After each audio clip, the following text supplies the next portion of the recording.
मध्य प्रदेश में uniform civil code यानी UCC को लेकर सियासत तेज हो गई है। मुख्यमंत्री डॉक्टर मोहन यादव सरकार इसे लागू करने की दिशा में तेजी से कदम बढ़ा रही है। कैबिनेट बैठक के बाद सरकार ने उन राज्यों के मॉडल का अध्ययन शुरू कर दिया है जहां यूसीसी लागू किया जा चुका है। इसी के साथ राज्य स्तर पर एक उच्च स्तरीय कमेटी गठित करने की तैयारी भी शुरू हो गई है।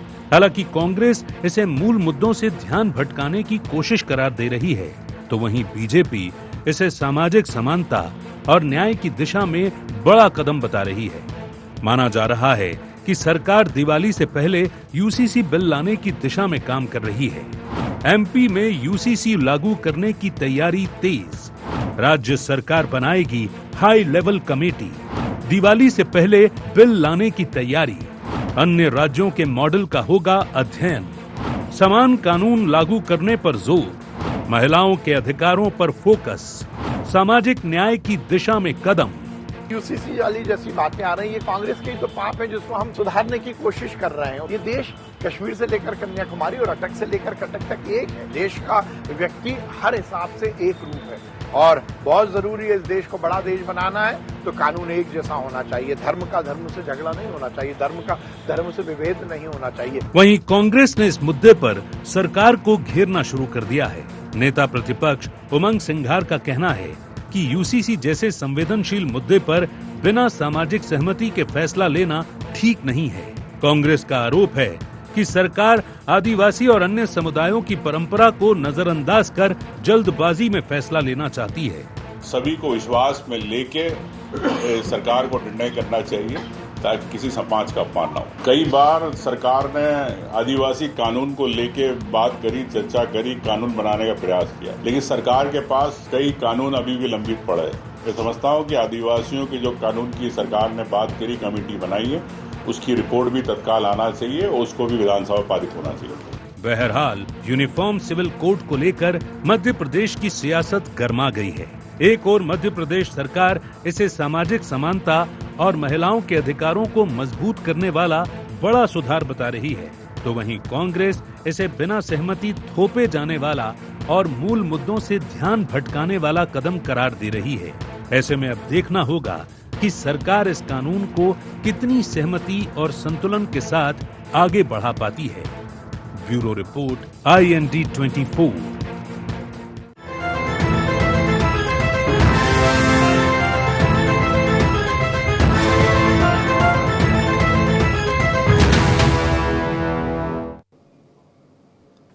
नमस्कार, IND एजेंडा यूसीसी और राजनीति में आप सभी का स्वागत है। मैं हूं आपके साथ दिव्यांशु जोशी। तो मध्य प्रदेश में यूनिफॉर्म सिविल कोड यानी कि यूसीसी को लेकर के अब सियासत तेज हो गई है। मुख्यमंत्री डॉक्टर मोहन यादव सरकार इसे लागू करने की दिशा में तेजी से कदम बढ़ा रही है। कैबिनेट की बैठक के बाद सरकार ने उन राज्यों के मॉडल का अध्ययन शुरू कर दिया है जहां पर यूसीसी लागू किया जा चुका है और इसी के साथ ही राज्य स्तर पर एक उच्च स्तरीय कमेटी भी गठित करने की तैयारी शुरू हो गई है। हालांकि कांग्रेस इसे मूल मुद्दों से ध्यान भटकाने की कोशिश करार दे रही है, तो वहीं बीजेपी इसे सामाजिक समानता और न्याय की दिशा में एक बड़ा कदम बता रही है। आज इसी विषय को लेकर के हम चर्चा करेंगे, लेकिन चर्चा करने से पहले जान लेते हैं क्या है आज के एजेंडा पॉइंट्स। मध्य प्रदेश में यूसीसी कानून लागू करने के क्या है मायने? क्या आगामी चुनाव में यूसीसी बनेगा मुख्य मुद्दा? भारतीय जनता पार्टी के समानता के दावे में कितना दम? कांग्रेस क्यों बता रही है मुद्दों से ध्यान भटकाने की कोशिश? तो देखिए, ऐसा माना जा रहा है कि सरकार दिवाली से पहले यूसीसी बिल लाने की दिशा में लगातार काम कर रही है। मध्य प्रदेश में यूसीसी कानून लागू करने की तैयारियां तेज हो गई हैं। राज्य सरकार एक हाई लेवल कमेटी भी बनाएगी और दिवाली से पहले बिल लाने की तैयारी है। चलिए चर्चा को विस्तार देते हैं। कुछ खास मेहमान हमारे साथ चर्चा में शामिल हो रहे हैं, आपका परिचय करा देते हैं। हमारे साथ चर्चा में जुड़ रहे हैं पवन पटेल जी, सचिव हैं मध्य प्रदेश कांग्रेस के। पवन जी, स्वागत है आपका IND 24 में। हमारे साथ जुड़ रहे हैं doctor Brajesh Pandey, media panelist हैं। डॉक्टर पांडे, आपका भी बहुत बहुत स्वागत है IND 24 में। और हमारे साथ जुड़ रहे हैं कन्हैया लोधी जी, वरिष्ठ पत्रकार हैं। कन्हैया जी, आपका भी बहुत बहुत स्वागत है IND 24 में। चलिए शुरुआत मैं करना चाहूँगा कन्हैया जी आपसे ही कर लेता हूँ। यूसीसी को लेकर के दो तरह की बातें सामने आ रही है। भाई बीजेपी का मत कुछ और है, बीजेपी कह रही है कि भाई समानता आएगी इससे, और कांग्रेस ये कह रही है कि भाई ये जल्दबाजी ना की जाए, इसको थोड़ा अच्छे से पहले सलाह मशवरा कर लें, आदिवासियों का भी ध्यान रखें और बाकी के जो समुदाय उनका भी ध्यान रखें, उसके बाद इसका इम्प्लीमेंटेशन होना चाहिए। कैसे देखते हैं आप इसे, क्या कहेंगे कन्हैया जी? जहाँ तक देवांशु जी, मैं मानता हूँ कि मध्य प्रदेश देश के मध्य में स्थित है जी। विविधताओं से भरा हुआ प्रदेश है। बहुत बड़ी आबादी हमारे यहाँ पे ट्राइब की भी रहती है। लेकिन ये जो यूसीसी वाला जो मामला है, तो इस पे जो कांग्रेस है उसने बहुत ज़्यादा एग्रेशन या बहुत ज़्यादा कोई तीखी प्रतिक्रिया जो है उसने अभी दिखाई नहीं है। जैसे कि आमतौर पे कई बार जो है वो सेंट्रल गवर्नमेंट में इस टाइप के जो कोई अमेंडमेंट की बात आती है, कोई विधेयक वगैरह होता है, तो उसको लेकर के जिस तरह का वो दिखाते हैं, और ये मुझे लगता है कि अच्छी बात है। मुझे लगता है कि अभी अच्छी बात है, हालांकि अभी बहुत ही प्राइमरी तौर पे ये वाली बात आ रही है। कल कैबिनेट हुई थी, तो कैबिनेट में बहुत ही मतलब इसमें थोड़ा सा संक्षिप्त चर्चा हुई थी इस सब्जेक्ट पे। जहाँ तक हम लोग चूँकि कैबिनेट वगैरह कवर करते हैं तो हमें पता है इसके बारे में, तो थोड़ी सी संक्षिप्त चर्चा हुई है। और जहाँ तक ये वाली बात आ रही है कि दिवाली से पहले आएगा, दिवाली से पहले मुझे नहीं लगता कि दिवाली से पहले मतलब पूरी तरह से ड्राफ्ट तैयार हो जाएगा, क्योंकि मध्य प्रदेश सरकार ये जब बनाएगी तो इसमें बहुत सारी बातें आएंगी। कोई ऐसा नहीं है कि आपने मतलब पहली बात तो ये इस पर एक कमेटी बननी है, कमेटी में उसमें कौन कौन से मिनिस्टर्स वगैरह, कम से कम आधा दर्जन जो है वो उसमें मिनिस्टर्स कम से कम होंगे। न सिर्फ उसमें मिनिस्टर्स होंगे बल्कि उसमें बहुत सारे एक कमेटी ऐसे भी होगी जो विधि विशेषज्ञों की होगी, जो इस मामले में जो है कंसल्ट करेंगे, मतलब जो राज्य सरकार को जो है परामर्श करेंगे और उस पर वो राय भी देंगे नीति निर्धारित करने में। तो मुझे लगता है कि ये थोड़ी सी लंबी प्रोसेस होगी, कोई ऐसा मतलब नहीं होगा कि दिवाली से पहले आ जाएगा। जाहिर सी बात है कि इसको फिर ये सदन में जाएगा, तो सदन में जाएगा तो अभी बजट सत्र हमारा मध्य प्रदेश का खत्म हो गया फरवरी में, मार्च में, और उसके बाद में फिर अगला जो सत्र आएगा वो पावर सत्र आएगा। पावर सत्र से पहले मुझे नहीं लगता कि पावर सत्र मतलब ये मान के चलो कि ऑलमोस्ट जुलाई में, तो जुलाई से पहले ये ड्राफ्ट तैयार हो जाएगा, ऐसा मेरे को लगता नहीं है। ये मामला जाएगा तो वो शीतकालीन सत्र में जाएगा, जो संभवतः नवंबर दिसंबर के आसपास जो सत्र होगा उसमें।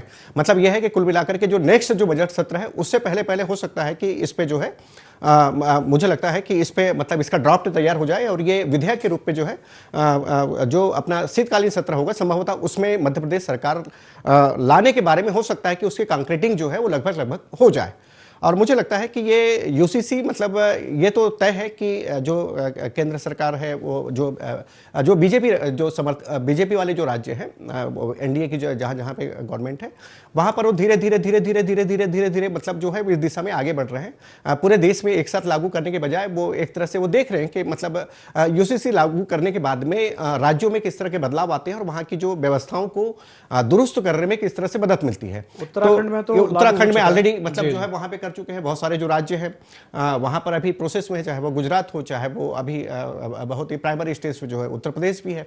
और सबसे बड़ी बात तो ये है कि जैसे मध्य प्रदेश में वाली बात आएगी, यदि कांग्रेस विरोध करेगी तो यहाँ पे बहुत बड़ा लॉजिक है, वही बात आएगी कि भैया 200 साल पहले तो यूसीसी ऑलरेडी गोवा में लागू था, तो और लंबे समय तक केंद्र में जो है वो कांग्रेस की सरकार रही है, तो यदि यूसीसी ही इतना ही खराब होता देश के लिए तो संभवतः जो यूनियन टेरिटरी था तो केंद्र सरकार के अधीन ही काम करती है वो, तो चाहे तो वो केंद्र सरकार उस समय की तत्कालीन कांग्रेस सरकार जो है उसको विड्रॉ भी कर सकती थी, लेकिन उसको कभी नहीं किया। मतलब 200 साल से ज्यादा पुरानी व्यवस्था है, तो इसका मतलब यह है कि कहीं ना कहीं उसके एडवांटेज भी है, कहीं ना कहीं बेनिफिट है, और बेनिफिट ही ज्यादा है। मुझे लगता है कि मतलब ये वाली बात तो आनी ही चाहिए कि हम लोग समान रूप से, यदि हम एक देश के नागरिक हैं तो हम जैसे मेरा अधिकार है वैसा आपका भी अधिकार रहे। हाँ, ये और बात है कि चूंकि मध्य प्रदेश चूंकि विविधताओं से भरा देश है, तो स्पेसिफिक जैसे इनके कांग्रेस के मन में यदि कोई संदेह भी आएगा तो मुझे लगता है कि इसमें जो मध्य प्रदेश जो सरकार जब ड्राफ्ट तैयार करेंगी तो उन सब चीजों का भी हमारी जो ट्राइब है या बहुत जो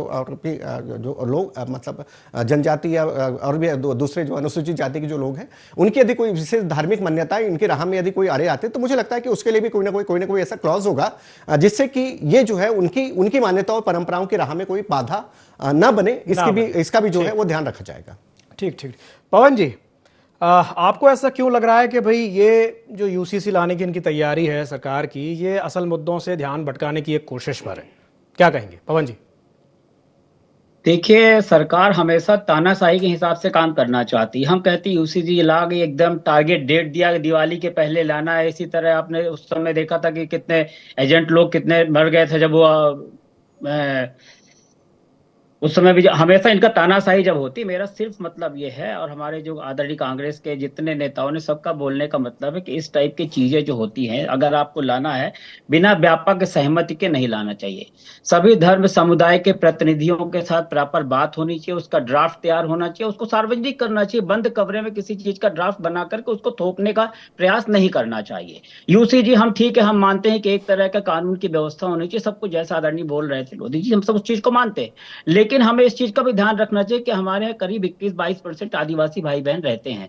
उनके यहाँ जो मान्यताएं बहुत दिन से चली आ रही, उन सब मान्यताओं का, उनकी परंपराओं का, उसका भी ध्यान रखना सरकार की रिस्पॉन्सिबिलिटी और सरकार की जिम्मेदारी होनी चाहिए। तो उन सब चीजों का ध्यान अगर नहीं रखा जाएगा तो बट ऑब्वियस है कि इसका ऑब्जेक्शन उठाना है। अब इसलिए कांग्रेस कह रही, कांग्रेस इस तरह की बात करी जितनी जल्दबाजी में लाया जाता है। हम कहते हैं कि यूसीसी लाइए ना, भ्रष्टाचार में यूसीसी लाइए, भ्रष्टाचार में एक समान का काम करिए। जो ईडी सीआईडी होता है, भाजपा में शामिल होने के बाद यूसीसी वहां क्यों बदल जाता है? वहां भी यूसीसी लागू करो ना भैया, कि जो भ्रष्टाचारी भ्रष्टाचारी है, भाजपा में शामिल होने के बाद भी भ्रष्टाचारी ही रहेगा। उसी हिसाब से उसके साथ नियम कानून होगा, उसी हिसाब के साथ कानून अपना काम करेगा। लेकिन वहां पे यूसीसी नहीं लाएंगे। यूसीसी लाओ ना भैया, कुछ ऐसा करो ना कि कर्जा कम हो, बेरोजगारी भी यूसीसी लाओ ना, कि सबको रोजगार का समान अवसर मिले। तो भारतीय जनता पार्टी, देखिए आज सबसे बड़ी, आज ज्वलंत आज समस्या क्या है? आज बेरोजगारी की समस्या है। रोज कर्जा लेते जा रहे हैं, रोज पेपर में पढ़ो 5,000 10,000 की, लगता है कोई औकात ही नहीं। रोज 5,000 रुपए, रोज 10,000 रुपए, एक एक महीने में 5-5 6-6 बार कर्जा लेते जा रहे हैं। आज हमें लगता है कि हर व्यक्ति को सोचना चाहिए गंभीरता से कि आज सबसे बड़ा ज्वलंत मुद्दा क्या है, इस कर्जे को कम कैसे किया जाए। किसानों की खरीदी नहीं हो रही, किसानों के बारे में कोई ध्यान दिया नहीं जा रहा। ये ज्वलंत मुद्दों से ध्यान भटकाने का प्रयास है। दिवाली तक करेंगे, उसके बाद करेंगे। अब पूरी बहस का मुद्दा ही चल रहा, पूरा डाइवर्ट ही हो गया। आप देखिए ना, टीवी में डिबेट चल रही है, अपन बात कर रहे हैं, हर व्यक्ति बात कर रहा, उसमें उस जो ज्वलंत मुद्दे, उससे ध्यान ही भटक गया। तो भारतीय जनता पार्टी को इन सब बातों में महारत हासिल है। वो हमेशा इस टाइप से काम करती है कि जो ज्वलंत मुद्दे हैं, आज यूसीसी से ज्यादा हम कहते हैं कोई भी सामान्य व्यक्ति, सामान्य सोच वाला व्यक्ति, जो देश, कानून, युवा, किसान के बारे में सोचेगा, उसके जहन में सबसे पहले मुद्दा क्या आना चाहिए। ये अलग बात है कि भारतीय जनता पार्टी के चश्मा से देखने के बाद उसको लगे कि सबसे इंपॉर्टेंट मुद्दा यूसीसी है, वो अलग बात है। लेकिन अगर एक आम आदमी की हैसियत से आप सोचेंगे तो हमें लगता है कि इसके पहले कई सारे ऐसे मुद्दे हैं जो सरकार को, जिनको इंप्लीमेंटेशन करना चाहिए। जो हाई लेवल कमेटी बनाई थी, उस हाई लेवल कमेटी बनाना चाहिए किसानों की पहले चिंता दूर करने के लिए। हाई लेवल की कमेटी बनाई है कि बेरोजगारों की बेरोजगारी दूर, उसके बाद करिए। अब हम तो कहते हैं सब व्यक्ति को अगर समान अधिकार मिलता है,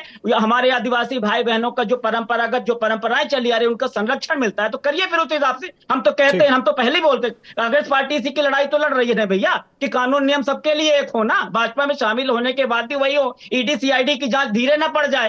तो ये जो भारतीय जनता पार्टी जिस टाइप के प्रोपोगंडा फैला करके ज्वलंत मुद्दों से ध्यान भटकाने का ये प्रयास है, उसी उसमें भारतीय जनता पार्टी हमेशा काम करती रहती है, वही काम कर रही। चलिए ठीक है, प्रतिक्रिया ले लेते हैं। कन्हैया जी, जो बात पवन जी कह रहे हैं कि भाई और भी तो मुद्दे हैं, पहले उनके बारे में बात कर लें। भाई यूनिफॉर्म सिविल कोड तो चलिए ठीक है, लागू हो जाएगा। जो कर्ज की वो बात कह रहे हैं, बात से कोई नकार नहीं सकता कि लगातार कर्जा बढ़ता जा रहा है और सरकारें कर्जा लेती चली जा रही है, उसके बारे में तो कोई बात ही नहीं कर रहा है। क्या कहेंगे? मैंने इसी प्लेटफॉर्म पे पहले भी चर्चा की है कर्जा के बारे में। उससे पहले मैं थोड़ा सा एक यूसीसी को लेकर के क्लेरिफिकेशन कर दूं पवन जी की जो बात है उस पर, कि जब ड्राफ्ट होगा तैयार, तो जब ड्राफ्ट तैयार होने के बाद में ये विधेयक की शक्ल में आने से पहले ये जो है वो ये पब्लिक डोमेन में जाएगा।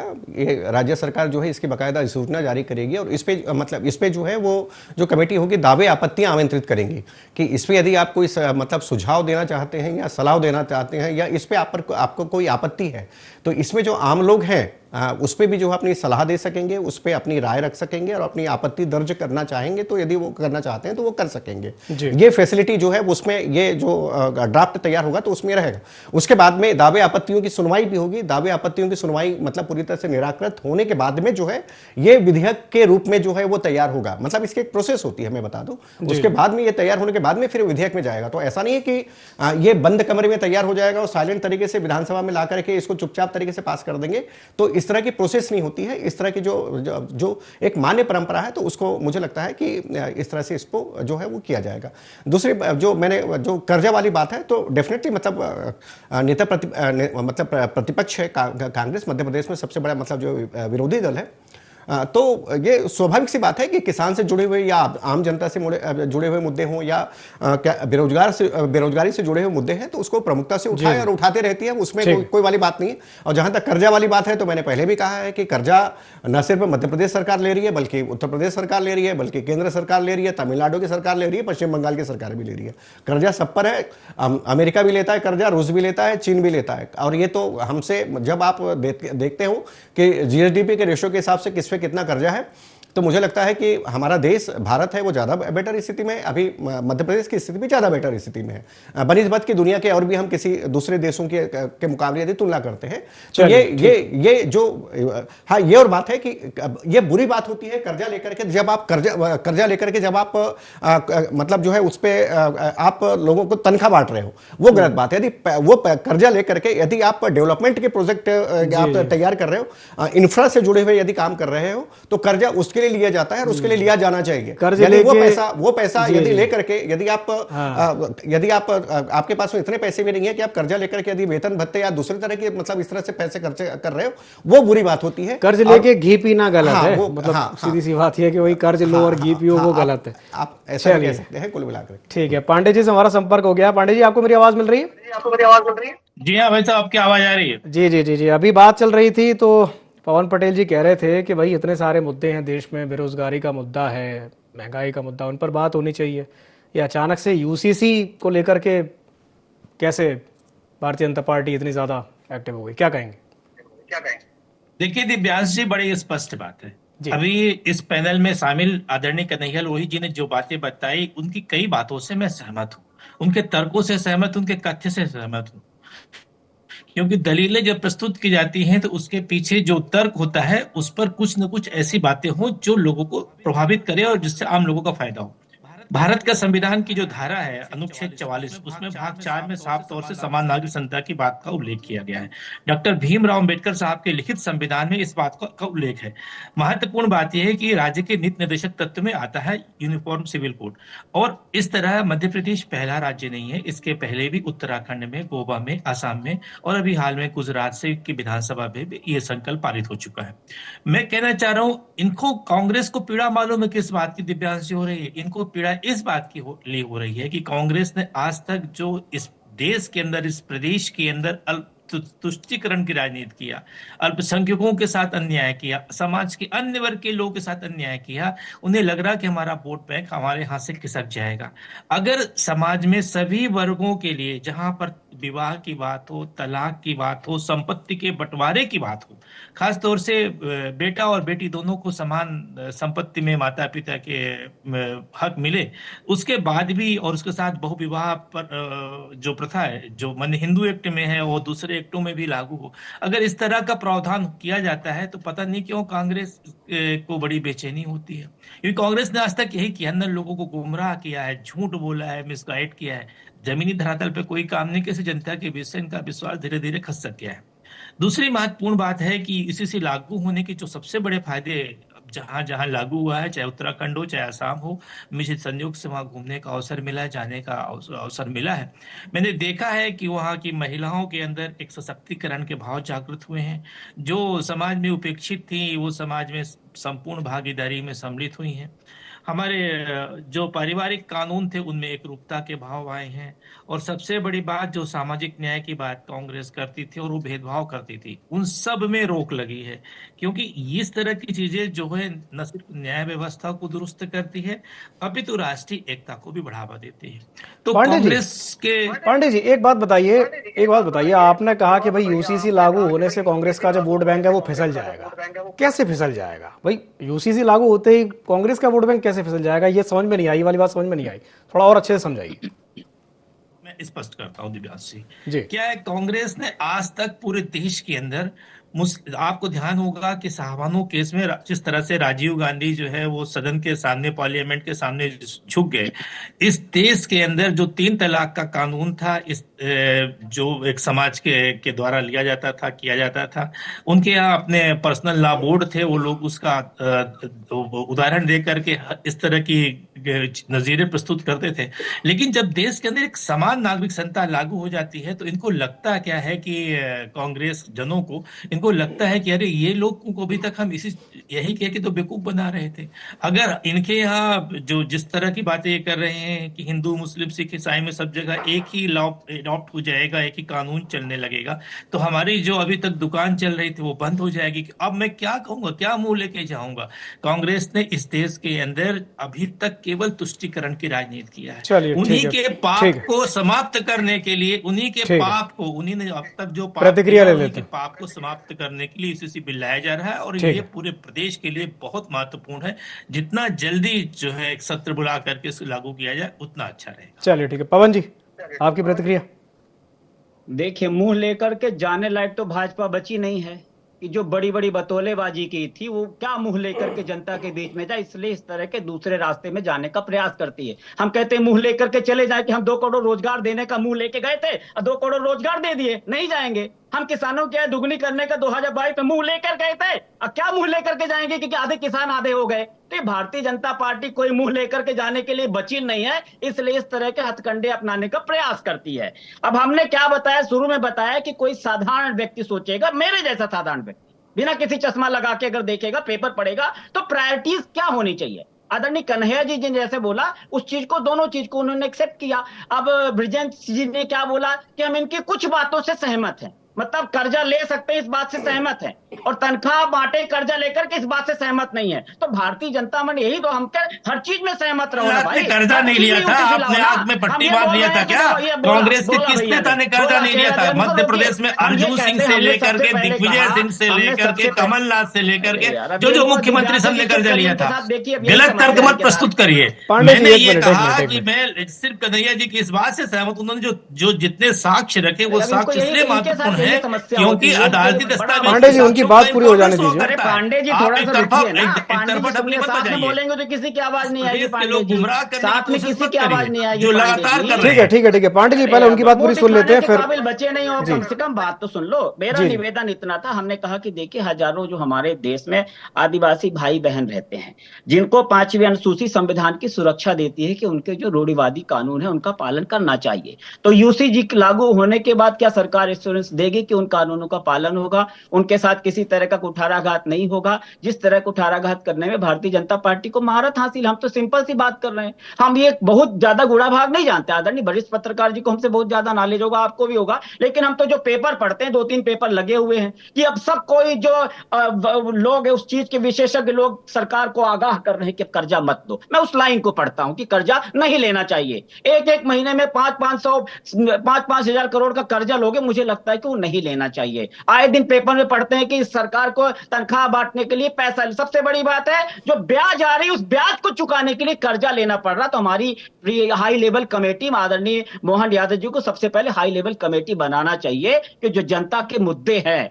आप सब करो, अच्छा करो। हमने बोला, हमारे नेता प्रतिपक्ष जी ने भी बोला कि सबके सहमति से होना चाहिए। आप इसको ऐसा मत करो कि दिवाली के बाद करना है, इसके बाद करना है कि पूरी दुनिया एकदम उसी में लग जाओगे, सब कुछ ये करना है। क्या जरूरत है इसके करने की? भाई पहले सबको पटल में ला दो। पहले ज्वलंत मुद्दे, जो रोटी चाहिए, किसान को खाद चाहिए, उसका गेहूं बेचो, पहले उसको कर लो भैया ना। हाई लेवल कमेटी बना लो उसको, फिर यूसीसी लागू करना ना। कौन बुरा कर रहा है? लेकिन भारतीय जनता पार्टी ऐसा नहीं करेगी। अब सब सफूके छोड़ दिए, अब 10 चैनल में यही डिस्कस चल रहा होगा, यूसीसी।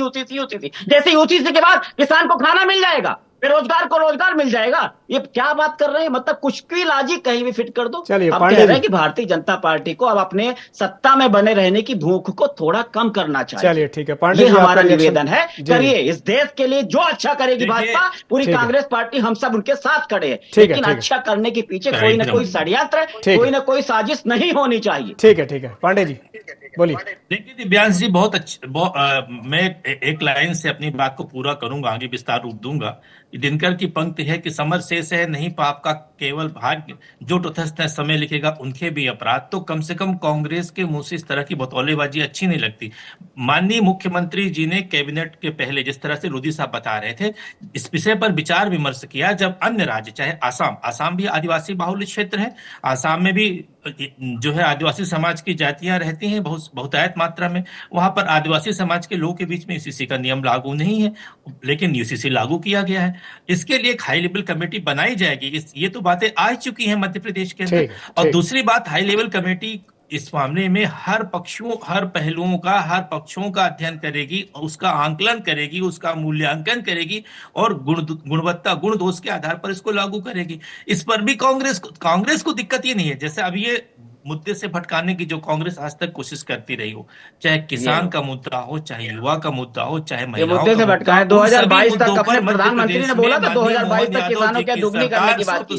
खरी उतरी है, लेकिन कांग्रेस उस चीज को नहीं बोलेगी। 2 करोड़ रोजगार, रुपया पतला हो रहा है, रुपया मध्य प्रदेश के लोग गुमराह करने का। चलिए ठीक है, ठीक है, जो आज तक कांग्रेस करती रही है, ठीक है, हर बार मुंह की चलिए एक अंतिम और संक्षिप्त टिप्पणी ले लेते हैं। ठीक है, आज जनता के बीच से इनके ठीक है, ठीक है, चलिए कन्हैया जी एक छोटी सी टिप्पणी आपसे हो जाए, उसके बाद चर्चा समाप्त करेंगे। सरकार में ट्रिपल पासपोर्ट। ठीक है पवन जी, विशेष जी, ठीक है, इनके नेता बयानबाजी ठीक है, करते हैं, उससे उतना ही जनता के बीच से निकटते जाते हैं। चलिए ठीक है, कन्हैया जी जल्दी से छोटी सी टिप्पणी करते हैं, उसके बाद चर्चा समाप्त करते हैं। जी, ये चर्चा, ये पवन जी और ब्रजेश जी, ये जो चर्चा है 2 मुद्दे पे आकर के सिमट गई। एक तो यूसीसी और दूसरा है कर्जा।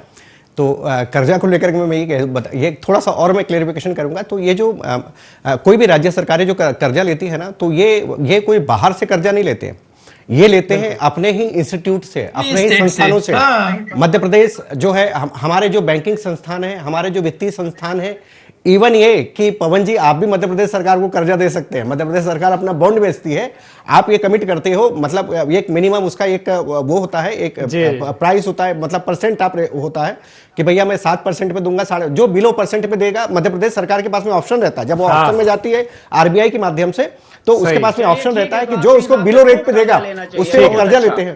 तो इसमें मैं बता दूं कि मध्य प्रदेश सरकार जो है आम लोगों से भी कर्जा ले रही है, और उसका समय सीमा समाप्त हो रही है, समय पे जो है वो कर्जा की वापसी नहीं। ठीक है कन्हैया जी, चलिए मैं मान गया। इसमें कांग्रेस को दर्द है पेट में। कांग्रेस अध्ययन नहीं करती ना, अध्ययन नहीं करती। चलिए कोई बात नहीं, ठीक है पवन जी, ब्रजेश जी, ठीक है, समय समाप्त हो रहा है। चलिए ठीक है, बहुत बहुत धन्यवाद आप तीनों मेहमानों का हमारे साथ जुड़ने के लिए, चर्चा में शामिल होने के लिए।